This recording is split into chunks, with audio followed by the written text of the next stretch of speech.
Hello student, कैसे हैं आप सब। आशा करता हूँ आप सब बढ़िया होंगे। आपका एक बार फिर से स्वागत है टीच बाय धर्म सिंह में। आज हम पढ़ेंगे संख्या पद्धति के अंतर्गत संख्याएं। आपने कल संख्याएं पढ़ी थी, प्राकृत संख्या, पूर्ण संख्या, पूर्णांक संख्या, परमेय संख्या, वास्तविक तथा अवास्तविक संख्या। आज अपन संख्याओं का दूसरा टाइप पढ़ेंगे। कौन कौन सी संख्याएं पढ़ेंगे आज अपन पढ़ेंगे सम, विषम, भाज्य तथा अभाज्य संख्याएं। हाँ, तो सबसे पहले टॉपिक पर आते हैं। सबसे पहले आती हैं आपकी सम संख्याएं। सम संख्याएं इंग्लिश में इन्हें बोलते हैं इवन नंबर।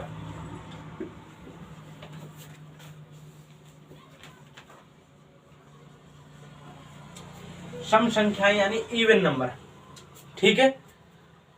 तो वे संख्याएं जिनमें दो का भाग चला जाए, यानी जो संख्याएं दो से विभाजित हो जाए। तो क्या लिखेंगे इनकी परिभाषा में, वे संख्याएं जो दो से पूर्णतः विभाजित हो जाएं, ठीक है। ये आपकी कहलाएंगी सम संख्याएं। वे संख्याएं जो दो से पूर्णतः विभाजित हो जाएं, सम संख्याएं कहलाएंगी। जैसे कि एग्जांपल में 2, 4, 6, 8 अनंत तक होंगी। अपन कह सकते हैं कि दो के पहाड़ा में जितनी भी संख्याएं आती हैं, 2 से लेकर अनंत तक, कहीं तक भी, वे सब संख्याएं आपकी सम संख्याएं होती हैं। इसके बाद सम संख्या के बाद आती है आपकी विषम संख्या। विषम संख्या, विषम संख्या, विषम संख्याएं आपकी होती हैं, इन्हें बोलते हैं ऑड नंबर।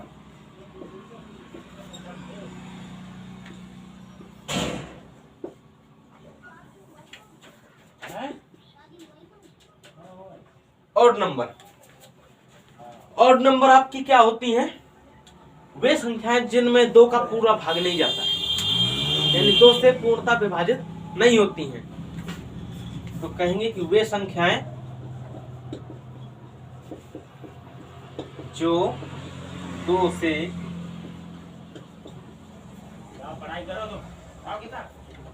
पूर्णतः विभाजित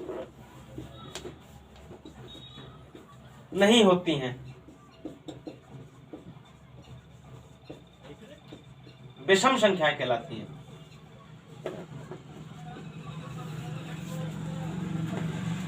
विषम संख्याएं कहलाती हैं। इसके एग्जाम्पल में हो जाएगा, देखिएगा। इसका एग्जाम्पल में 1, 3, 5, 7, 9, 11 ये सभी संख्याएं आपकी आ जाएंगी विषम संख्याओं के अंतर्गत।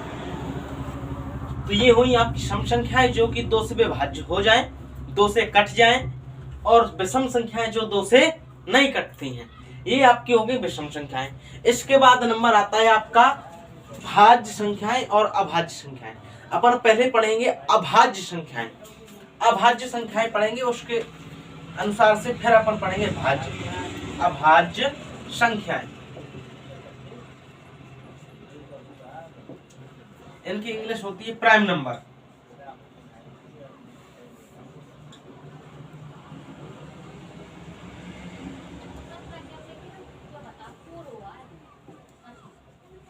ठीक है।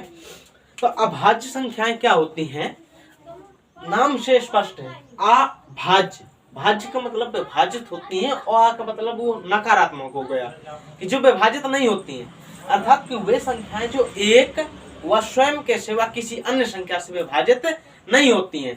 तो इनकी परिभाषा हो जाएगी कि वे संख्याएं जो एक व स्वयं के अतिरिक्त किसी अन्य संख्या से विभाजित ना, किसी अन्य संख्या से विभाजित ना हो, अभाज्य संख्याएं होती हैं आपकी वे संख्याएं जो एक से और स्वयं से विभाजित हो, इसके अलावा अन्य किसी संख्या से विभाजित ना हो। एग्जाम्पल के लिए अभाज्य संख्याएं आपकी एक से नहीं 2 से शुरू होती हैं, 2, 3, 5, 7, लेकिन 9 नहीं होगा, 11, 13, 17, 15 नहीं होगा, इस प्रकार से होती है जहां तक। ठीक है, तो ये कहलाती है आपकी अभाज्य संख्याएं। अब यहां पर एक को अभाज्य संख्या में क्यों नहीं लिया गया?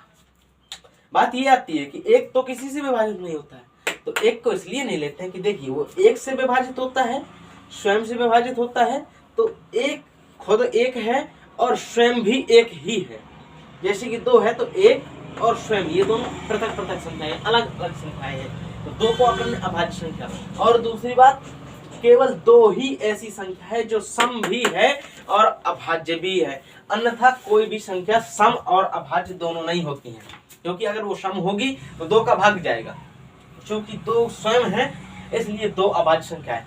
इसलिए कई बार पूछा जाता है कि सबसे छोटी सम अभाज्य संख्या, तो वो 2 है, सबसे बड़ी सम अभाज्य संख्या वो भी 2 है, सम अभाज्य संख्या। बाकी आपकी अभाज्य संख्याएं 2 से प्रारंभ होती हैं, 2, 3, 4, 5 नहीं सॉरी 4 नहीं 2, 3, 5, 7, 11, 13, 17, 19, 23, इस प्रकार से आपकी जाती है ये अभाज्य संख्या। इसके बाद अपन पढ़ेंगे भाज्य संख्याएं। आप लोग इसके जल्दी से स्क्रीनशॉट ले सकते हैं। हाँ, तो अब अपन पढ़ेंगे, अभी तक अपन ने क्या पढ़ी? सम, विषम, अभाज्य। अब पढ़ना है अपन को भाज्य संख्याएं।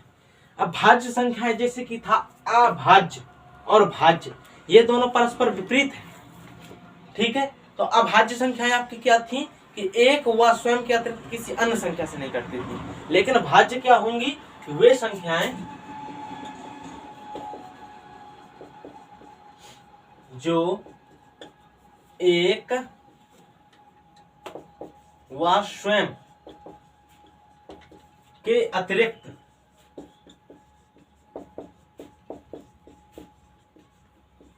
कम से कम एक और संख्या से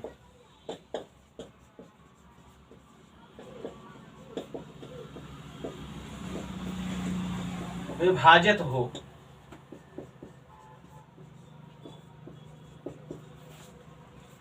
भाज्य संख्या कहलाती।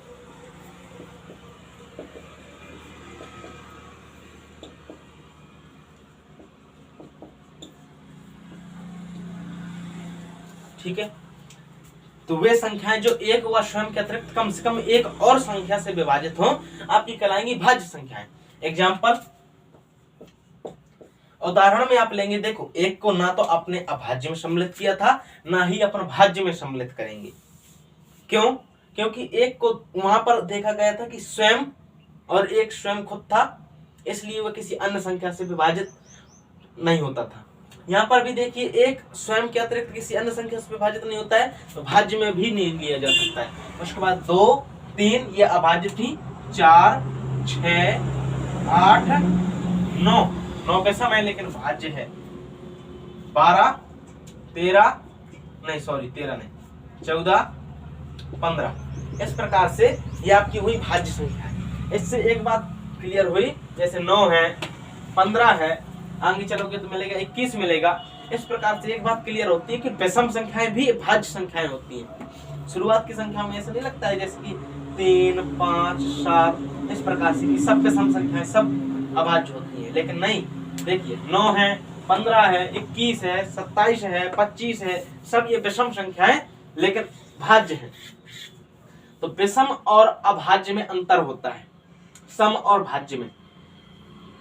ठीक है, तो ये आपकी हो गई भाज्य संख्याएं। तो अभी तक अपन पढ़ चुके हैं प्राकृत, पूर्ण। यदि आपने ये पिछली संख्या नहीं देखी है तो पिछले वीडियो में देखिएगा कि प्राकृत संख्या, पूर्ण संख्या, पूर्णांक संख्या, परिमेय संख्या, अपरिमेय संख्या, वास्तविक संख्या, काल्पनिक संख्याएं। इसके बाद आज की वीडियो में अपन ने पढ़ा है सम संख्याएं, विषम संख्याएं, भाज्य संख्याएं व अभाज्य संख्याएं। अब इनके कुछ ऑब्जेक्टिव क्वेश्चन करेंगे। जैसे सबसे बात आती है, सबसे पहले अगर आपसे पूछे, अब यहाँ हम इस शर्ट दिखाई दे रहे हैं सबसे छोटी संख्या,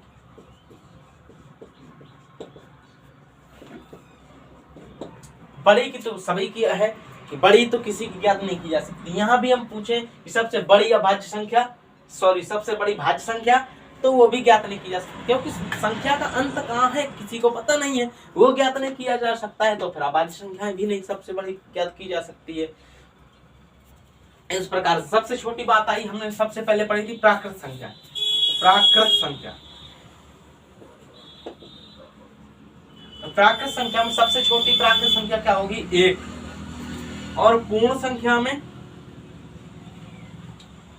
संख्या में आपकी सबसे छोटी होगी 0। लेकिन पूर्णांक संख्या में, पूर्णांक आप देखते थे कि इस प्रकार से 0, 1, 2, 3 और इस ओर भी बढ़ती थी, -1, -2, -3, इस और दोनों ओर बढ़ती थी। तो ना इस साइड अपनी छोटी है ना इस साइड बड़ी है, तो छोटी और बड़ी कोई ज्ञात नहीं की जा सकती।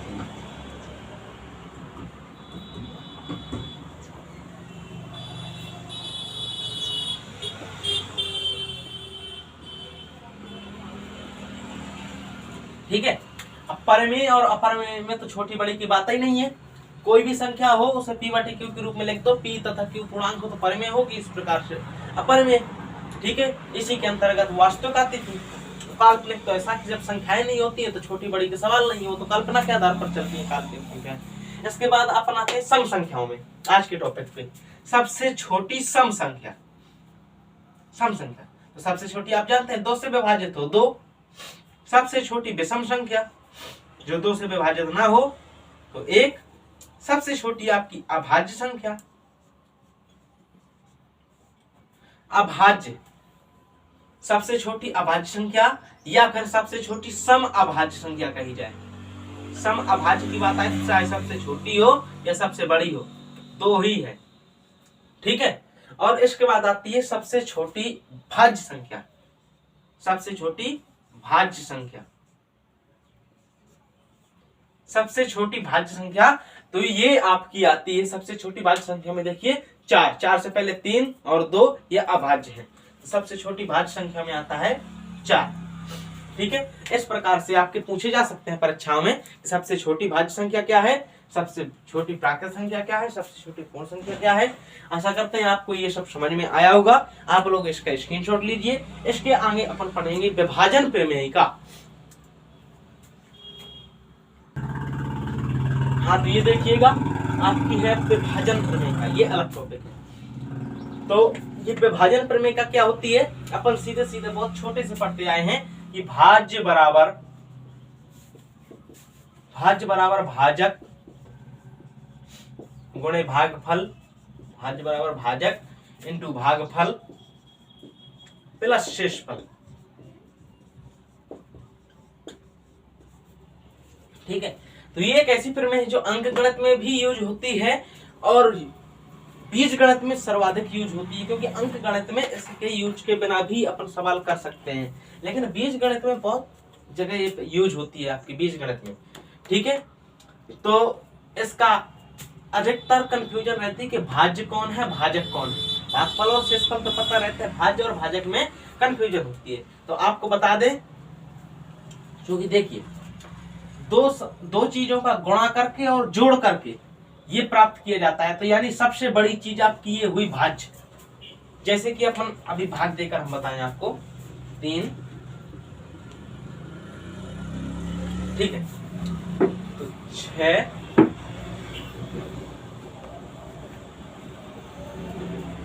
देखिए ये तो आपको पता ही रहता कि भाग देने के बाद फल प्राप्त हुआ, ये भागफल है। ये अपना शेष बचा है सब पूरा भाग देने के बाद।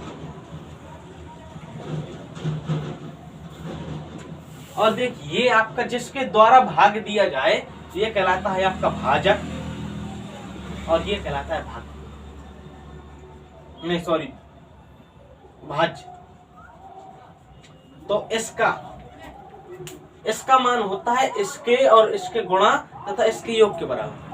इसका और इसका गुणा करोगे, इसे जोड़ दोगे तो ये आपको भाज्य मिल जाएगा। भाज्य बराबर भाजक गुणे भागफल धन शेषफल, ये होती है आपके भाजक प्रमेय। लेकिन बीजगणित में इसका अधिकतम यूज होता है, इसमें भाज्य जो होता है आपका इसे बोलता है px।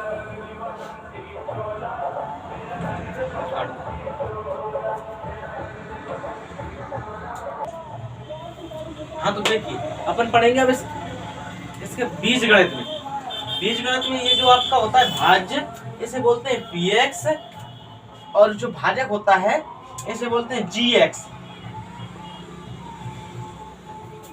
और ये जो आपका होता है भागफल इसे बोलते हैं qx प्लस शेषफल को बोलते हैं rx। रिमाइंडर, ठीक है।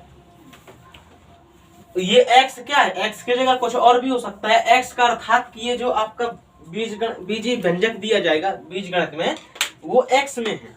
अगर y में होगा तो यहाँ पर सभी जगह x की जगह y हो जाएगा। तो ये आपकी बीजगणित में इस प्रकार से यूज होती है। कोई एक बहुपद दे देगा, कहेगा इससे भाग देने पर भागफल और शेषफल ये है, इसका यूज जैसे भी हो। अब जो निकालना हो आप पक्षांतर कर करके इन्हें निकाल सकते हैं। तो ये आपने पढ़ा है संख्या पद्धति।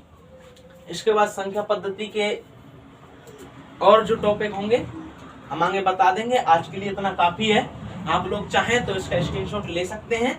अगर वीडियो चैनल में नए हैं तो चैनल को सब्सक्राइब कीजिएगा, वीडियो अच्छा लगे तो लाइक कीजिएगा और दोस्तों के साथ शेयर कीजिएगा।